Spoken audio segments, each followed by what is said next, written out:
Here's what you're going to need to follow along. You need a ripe avocado, shucked edamame, minced garlic, fresh lime, cilantro, an onion, some canola oil, and salt, and pepper.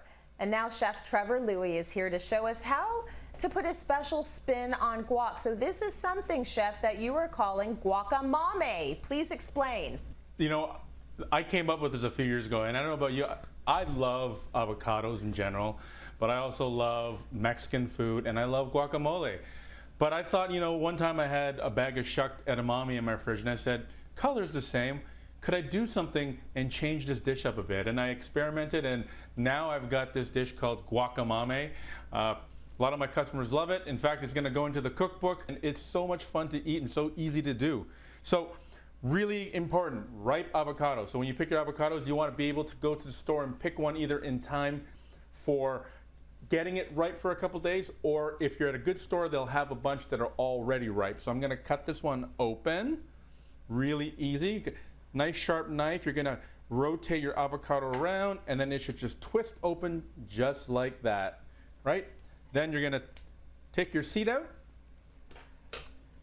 with a spoon on a ripe avocado. Essentially, you're just going to scoop the avocado flesh out.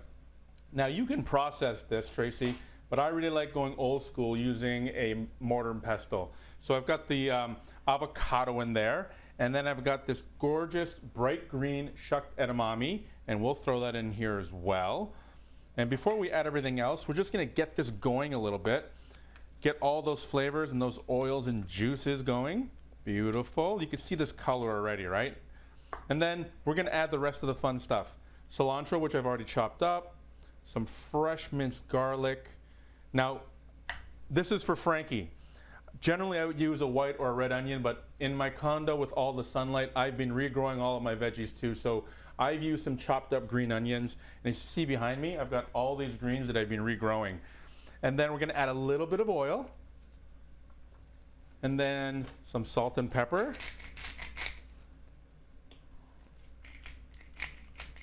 And then all we're going to do is we're going to just get this all mixed up together until it's all finely mushed up. I don't like my guacamole too smooth. The great thing about the edamame is that a little bit more texture, a lot more protein as well. And I like a little bit of a bite back on my guacamole. So that's pretty much it. Look at this beautiful color. Now, if you want to be adventurous, you can add hot peppers to this as well. Sometimes I do that if I'm brave or if I want to test out my dining guest.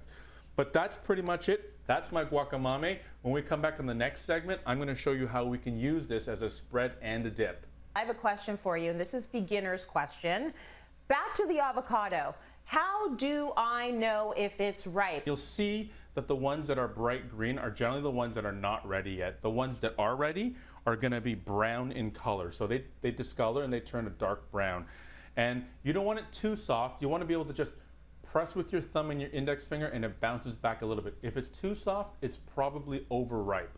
How long can you use that for? Is that going to sit in the fridge for a little bit? Thanks for reminding, because I didn't put my lime juice in here. But when you have your lime juice in here, it will help with the oxidization, because avocado and guacamole usually will turn brown after a while. You should eat it within the day. You should make it and eat it for that meal. But sometimes if you have extra, make sure you just wrap it up, seal it. I put a little bit of extra lime juice on top, put it in the fridge. The next day it should be good. You might get a little bit of discoloration on top. You can just scoop that little layer off and the rest will be bright green and you can eat it again tomorrow. The most obvious choice obviously would be to eat your guacamole with tortilla chips, and I've got a red corn tortilla chip here.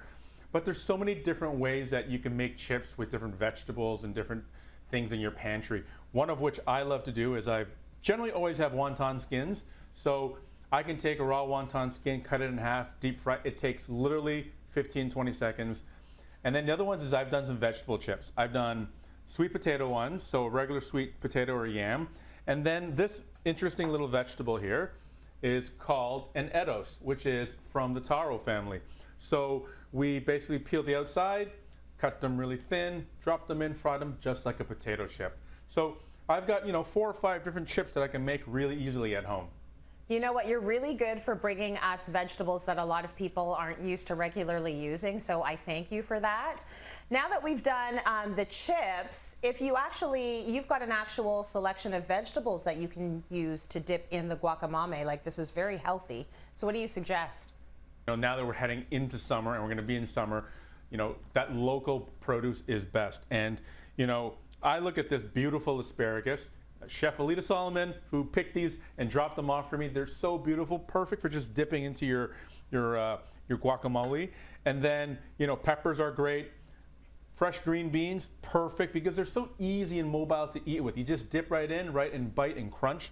And then another one I love doing is, look, any type of lettuce or endive, you can just take it and make a little pocket, and then it can even be like a little hors d'oeuvre or canapé at a party, right, with your guacamole or your guacamole. So fresh vegetables is great in the case where you don't want to have any starchy, chippy vegetables that you may have fried.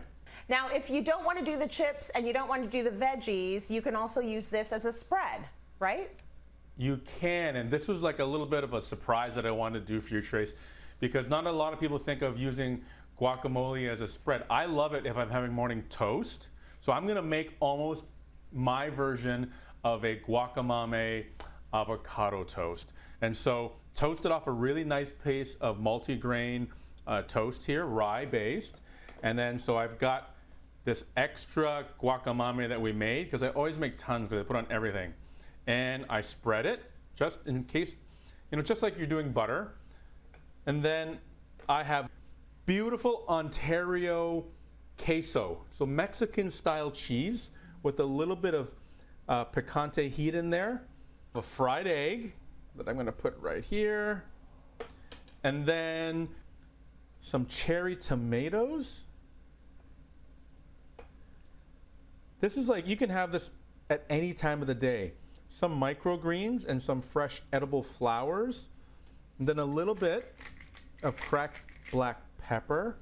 And then look, Trace, that edamame / guacamole is now an avocado toast breakfast.